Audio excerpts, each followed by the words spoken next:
longer. The interesting thing about this article is says when those jobs go, no one will have any money to buy the products that the robots produce. That's a very good point. Rolake Akinkugbe is head of energy at FBN Merchant Bank and joins us this Monday morning. Good morning, Rolake. Hi, morning, Lovely to see you. Sally. Great to see you both. Great to see you, always. Now, you are perfect for this morning because we're leading with Donald Trump and you've just spent 2 weeks in the United States. Before we get into specifics about our stories, tell us what it was like to be there for 2 weeks and the political mood in the country. Well, as with any sort of transition of power, it's always exciting. What was really interesting, of course, in the American case is that the country is so divided. I mean, Trump has risen from being a businessman to the president of the world's largest economy. And it's incredible, actually, because I was in California, which is essentially a blue state, a democratic state. And many people seemed quite switched off during the inauguration speech. But so much has happened since the inauguration, which will be really interesting to discuss. Yeah. Okay, so the line we're looking at now, for anybody who watched the inauguration, you look down the mall, you know, with the Capitol at one end where the ceremony took place, and the pictures that Donald Trump and his team are disputing are the pictures that the media have shown of, well, there are spaces on the mall, that's all I'll say. And when Barack Obama was being inaugurated, the mall was jam-packed. And Sean Spicer, the White House press secretary, he said, you, the media, are lying. It's incredible that we actually have to discuss this story because of all the things that America is facing at the moment. The fact that the recently inaugurated president is having a discussion and a spat with the media yet again over numbers, his popularity.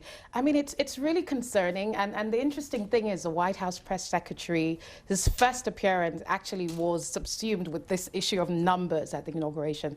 There are perfectly justifiable reasons why numbers were probably low in Washington, which has a lot of Democratic supporters. And Obama's inauguration in 2008 was the first African-American president to come to power. So, you know, is this really necessary? We don't know. There's so many other issues on the table that I think Trump should be occupied with.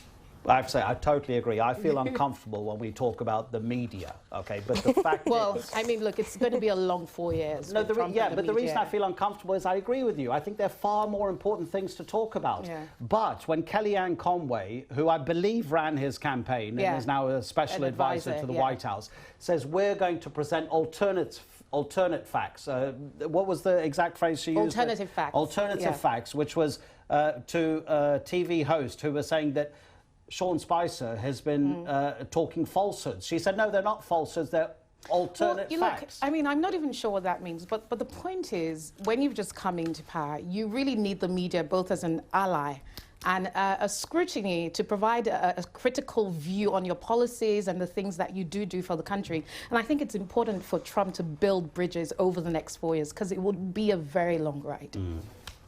All right, well, let's have a look at his supposed sort of wooing of the UK, or even the other way around, whichever way you want to look at it. But this is Theresa May, trade deal with open door to US jobs, it says, the article.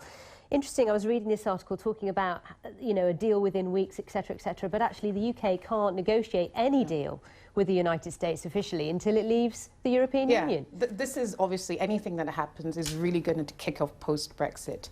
And of course, there's been a lot of talk about UK-US trade relations with Trump, but I think for the American president, a renegotiation of NAFTA is probably going to be the biggest trade priority.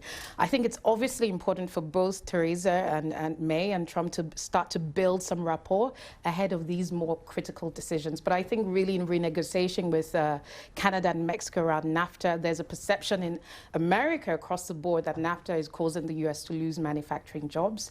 I think we're clearly entering an era of new bilateral negotiations, and I think it remains to be seen how this will go. I think there are other things on the table as well that need to be discussed here. Well, we'll come on to the robots because they may have taken some of the jobs.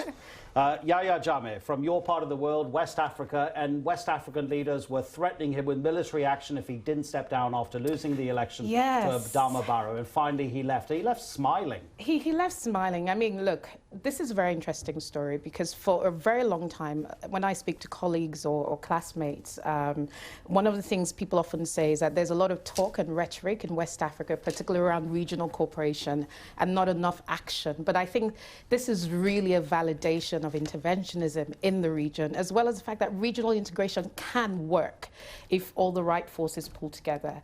Interestingly, one of the spokesperson for the recently inaugurated President, Adama Barrow, mentioned that $11 million had gone missing.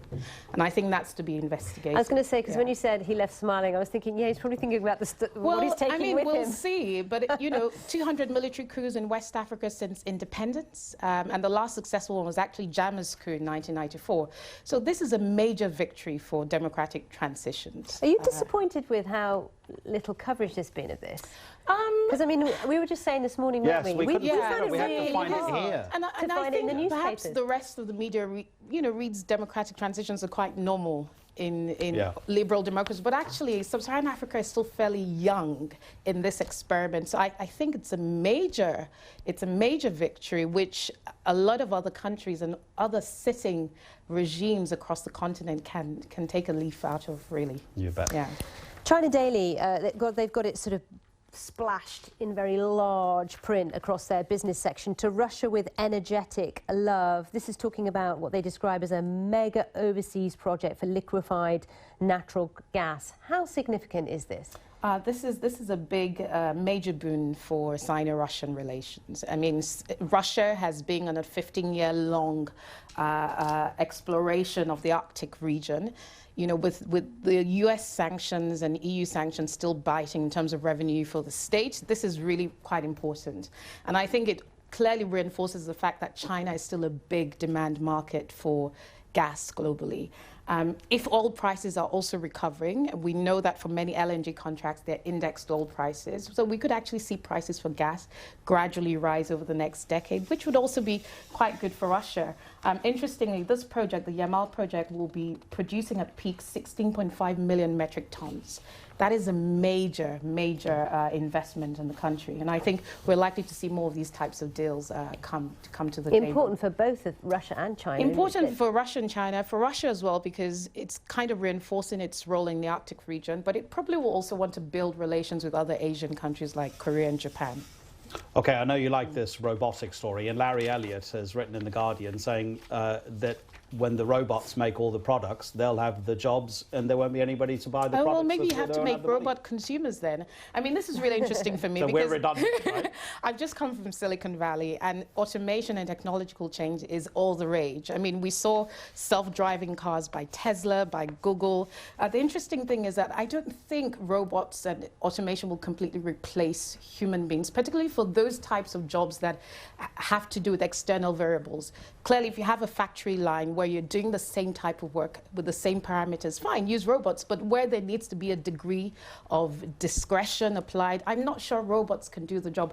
But I think it's a sign of things to come. We're clearly moving towards an age where we saw the loss of jobs with manufacturing. The services sector is now in the limelight. What will robots do there?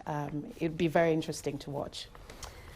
Rolake, thank you very much indeed. Really appreciate it. You know, so the thing about robots and technological change is that some people believe that actually most of the jobs that Donald Trump wants to bring back to the States are being done by machines, so he won't actually be able to bring them back. Thanks, Rolake. Thank you so much. Really appreciate your time. Always great to see you. Thank you. Thanks for watching. Thank you too. We will see you very shortly. Bye-bye. Bye-bye.